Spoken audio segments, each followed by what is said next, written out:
ನಿರ್ಮಾಪಕರ ಬಗ್ಗೆ ನೀಡಿದ್ದ ಹೇಳಿಕೆಗೆ ನೀನಾಸಂ ಸತೀಶ್ ಸ್ಪಷ್ಟನೆ ನೀಡಿದ್ದಾರೆ. ಒಂದು ಚಿತ್ರ ಗೆಲ್ಲಿಸೋದಕ್ಕೆ ಸಾಕಷ್ಟು ಶ್ರಮ ಹಾಕ್ತೇವೆ. ನನ್ನ ಹೇಳಿಕೆಯನ್ನ ತಪ್ಪಾಗಿ ಅರ್ಥ ಮಾಡ್ಕೊಳ್ಬೇಡಿ. ನಿರ್ಮಾಪಕರಿಗೆ ಸಿನಿಮಾ ಜ್ಞಾನ ಇಲ್ಲದೆ ಬರೋದು ತಪ್ಪು ಅಂತ ನಾನು ಹೇಳಿದೆ. ಅದನ್ನ ತಪ್ಪಾಗಿ ಅರ್ಥ ಮಾಡ್ಕೊಳ್ಬೇಡಿ ಅಂತ ಬೆಂಗಳೂರಲ್ಲಿ ನಟ ಸತೀಶ್ ನೀನಾಸಂ ಸ್ಪಷ್ಟನೆ ನೀಡಿದ್ದಾರೆ. ಕಷ್ಟ ಬಂದಾಗ ನಾನು ಸಿನಿಮಾ ನಿರ್ಮಾಪಕರ ಜೊತೆಗೆ ನಿಂತಿದ್ದೇನೆ. ಒಳ್ಳೆಯ ಆಲೋಚನೆಗಳಿಂದ ಎಲ್ಲರೂ ಕೂಡ ಹೋಗೋಣ, ಯಾರೂ ಮನಸ್ತಾಪ ಮಾಡಿಕೊಳ್ಳೋದು ಬೇಡ ಎಂದಿದ್ದಾರೆ. ಎಲ್ಲಾ ವಲಯದಲ್ಲೂ ಎಜುಕೇಶನ್ ಬೇಕು ಅಂತ ಈ ಹಿಂದೆ ನೀನಾಸಂ ಅವರು ಹೇಳಿದ್ರು. ಇಲ್ಲಿಗೆ ಈ ವಿಚಾರವನ್ನ ಸಂತೋಷವಾಗಿ ಮುಗಿಸೋಣ ಅಂತ ಅವರು ರಿಯಾಕ್ಟ್ ಮಾಡಿದ್ದಾರೆ.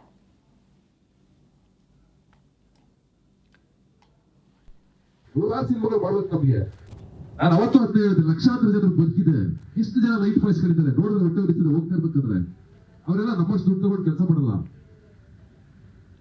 ಪ್ರೊಡಕ್ಷನ್ ಅವ್ರು ಇದಾರೆ, ಕಸ್ಟಮರ್ಸ್ ಇದಾರೆ, ಬರೀ ನಮ್ಮ ಬಗ್ಗೆ ಯೋಚನೆ ಮಾಡ್ತಾ ಇದೀವಿ ನಾವು. ಬೇಡ, ನಮ್ಮ ನೆಕ್ಸ್ಟ್ ಜನರೇಷನ್ ಇದೆ, ಮಕ್ಕಳಿದ್ದಾರೆ, ಮುಂದಕ್ಕೆ ಸಿನಿಮಾ ಮಾಡ್ಬೇಕು ಅಂತ ಆಸೆ ಪಡ್ಕೊಂಡ್ರು ಎಷ್ಟೋ ಜನ ಸಾಲಲ್ಲಿ ಇದ್ದಾರೆ ನಮ್ಮ ಸಾಲಲ್ಲಿ.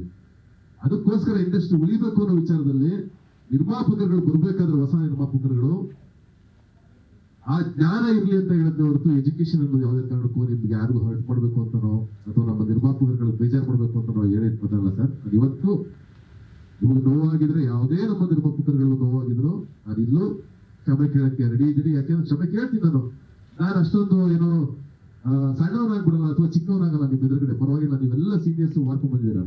I am very happy. ನಾನು ಈ ಮುಖಾಂತರ ಇಲ್ಲಿಗೆ ಬರ್ಬೇಕಾಯ್ತಲ್ಲ ಅಂತ ಏನೋ ಒಂದು ಸಣ್ಣ ಬೇಜಾರು ಅಷ್ಟೇ. ಅಂದ್ರೆ ಬೇರೆ ವಿಚಾರದಲ್ಲಿ ನಾನು ನಿರ್ಮಾಪಕರ ಸಂಘಕ್ಕೆ ಬರ್ಬೇಕಾಯ್ತು. ಬಟ್ ನಿರ್ಮಾಪಕರ ಸಂಘದಿಂದ ಒಳ್ಳೊಳ್ಳೆ ಕೆಲಸಗಳಾಗಲಿ ಸರ್, ಚೆನ್ನಾಗಾಗಲಿ, ಇಂಡಸ್ಟ್ರಿ ಬೆಳೀಲಿ, ಎಲ್ಲ ಒಗ್ಗಟ್ಟಾಗಿ ಹೋಗೋಣ.